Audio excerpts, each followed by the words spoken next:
Let's welcome on board then Rajat Rajgarhia, CEO Institutional Equities at Motilal Oswal Securities, joining in the show right now.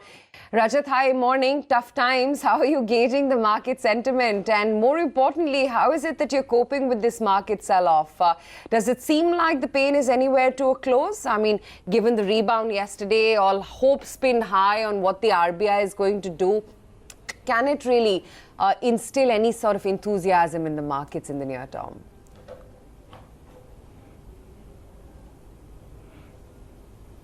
Hi. I think last few days have surely been tough, but two things have happened. First, I think the markets have really not liked so much the results and the commentaries that have come in the last 1 month. And second, globally things over the last 3 to 4 days have just been too volatile. These two events coinciding is what has led to our entire markets, the broader markets, falling even more. But I think at least looks like for the short term we are done for now. But some of the steps that probably needs to come from the RBI and from the government would be very critical for us to gauge whether we see any kind of a recovery, because right now markets are tracking every data point, every statement very closely. Monetary easing is, of course, a dominant theme across the world, more so in India also right now, given the space we have. But I think the action also now is expected to come from the government, as we have been seeing from the various media statements. Okay. Well, 89 points down for the Sensex. Rajat, for the economy and for earnings, will it get worse before it gets better?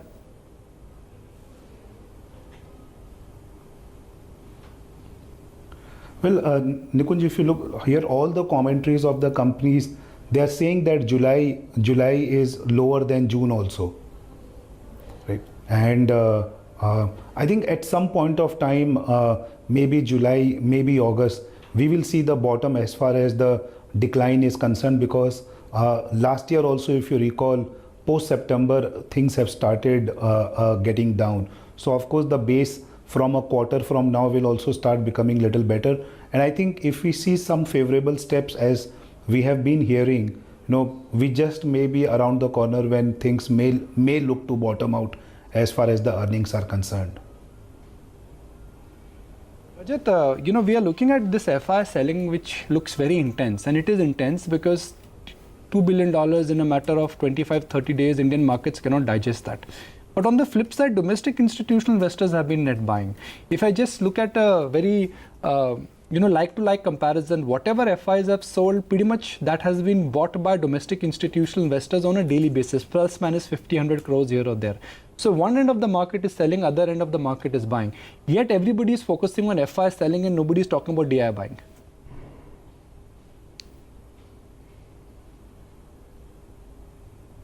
There are two reasons for this. First of all, I think that FI selling number has increased from 2 billion to 3 billion now. Last 4 days itself, they have crossed $1 billion of selling in the Indian markets. But yeah, it's kind of become like a funny data where every day the buying and the selling number just about matches each other.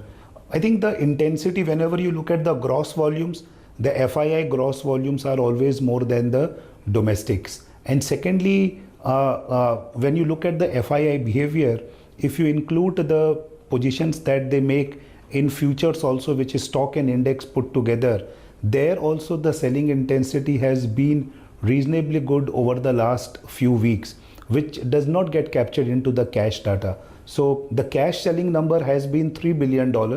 But if you look at the index and the stock futures also, people who want to hedge their positions or they create new shorts also have been very active there. So that also creates additional pressure on the markets. In a time like this, what should investors do? I mean, is this time to capital protect? And we've been asking this to most of our experts because that's the feeling that you get as an investor. I mean, do you profit take from an HDFC Bank, from a Bajaj Finance, or do you actually use this decline to buy into any of the pockets?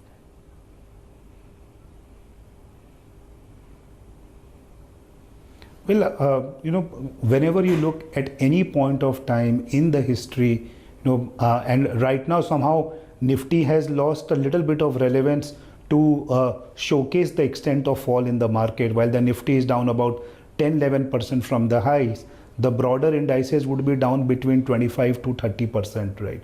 And given that we have seen a lot of negative news flows on the earnings and the flows, right? I think at some point of time you will see stability coming in. I'm not now so much worried about the earnings for the second half, because I think a lot of the damage has already happened in the first half right now. But more importantly, at least in many pockets, the valuations which were the reason for not buying the stocks have started seeing reasonable good correction. Always remember, whenever earnings collapse in specific stocks or sectors, the price to earnings ratio will always look high, because that may not be the normalized earnings. But if you look at asset valuation, book value valuation, business valuations, a lot of that has started falling in place. Just to give you a number, the market cap to GDP is just about 70% right now, right? This is also lower than the average. So at this point, I definitely think that one should gradually look to build exposure. You can invest through index also, you can invest through the blue chips also. Even some of the good Nifty stocks have also corrected 15-20%. So depending upon the risk appetite, there are opportunities which are opening up in this market.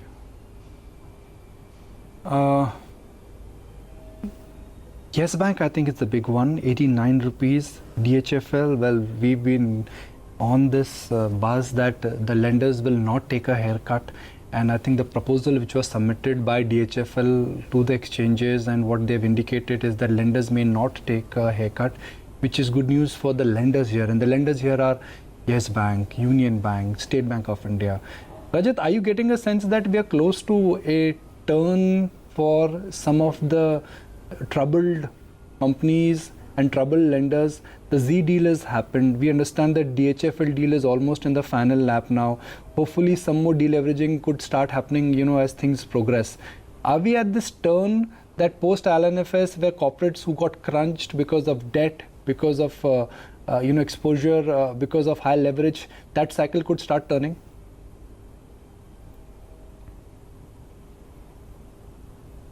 Yeah, I think Nikunj, that's a very important context in which markets will try to move forward from here, because a lot of the problems that began with the leverage, with higher exposure, is now at least finding some correction now. I think whenever you have times like this, any exposure of this magnitude comes with a doubt, and investors keep extrapolating that from one name to another, which is rightly so also, because it creates a fearful environment. But when you start seeing resolutions, and the two names that you mentioned, besides that, if you look at media today, we are hearing about a couple of $1 billion of investment coming into NIIF. Then you have a investment coming in another road infra company. So when you have large amount of foreign capital of $500 million to $1 billion coming in, right, then they just don't provide a resolution to a struck asset, but they also create liquidity to the lender for them to recycle that money into newer projects. So this cycle has to start. This cycle was stuck since September of last year, and it was only getting worse from September to June of this year, right? Now, at least in the month of July and August, if we are starting to see resolutions and foreign capital coming in to resolve some of these companies or the projects, I think that could just well be the solution that this market needed to come out of this negative environment. The other niggling worry in the market, which could turn out to be a bigger problem as it has been in the past, is the kind of promoter debt, and without getting into names, that most of these companies are sitting with on their balance sheet. Is that a niggling worry for you?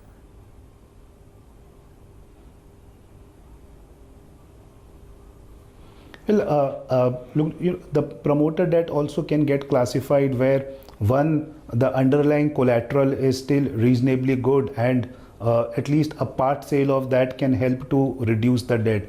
We have seen in many companies where promoters have been willing to sell a part of their stake to lower their debt. And secondly, you have companies where the underlying collateral still may not find any taker or any buyer, right? I would still think that that part of the problem would still be relatively small, although on the day when it comes, it will hog a lot of limelight. But given that if a large part of this promoter debt is backed by collateral which can be bought at some price by some buyer, right, which is what we are seeing right now in the market happening, I think liquidity can help to at least solve part of that problem. We need these wheels to start moving. At least we have started seeing one transaction of Z being announced in part.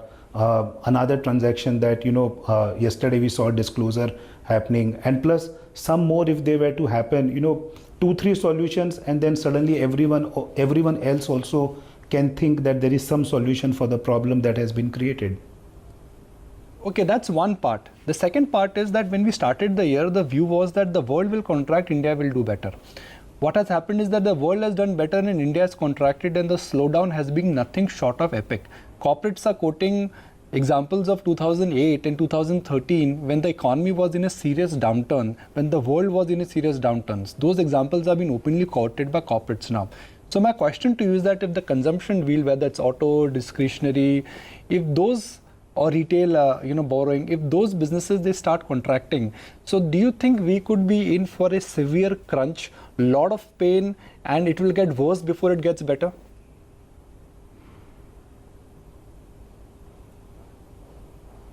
Well, we are already going through that, Nikunj. If you read headlines, companies are cutting their production.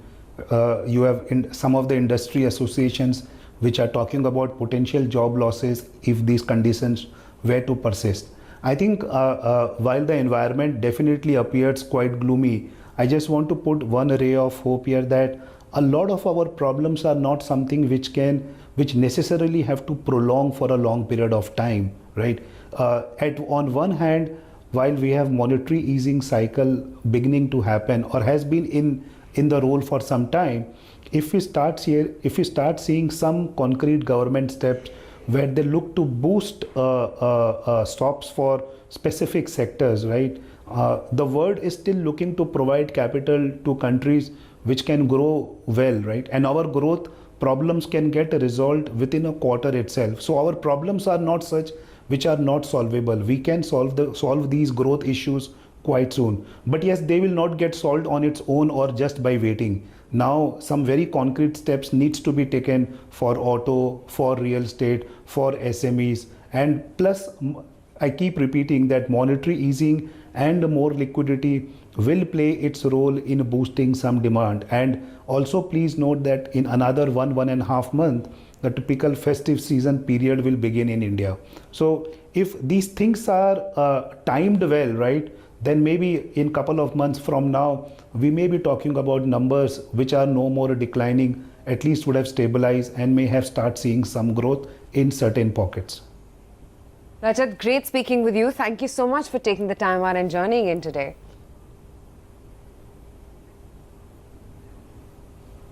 Thank you. Okay, that's the word coming in from Rajat Rajgarhia.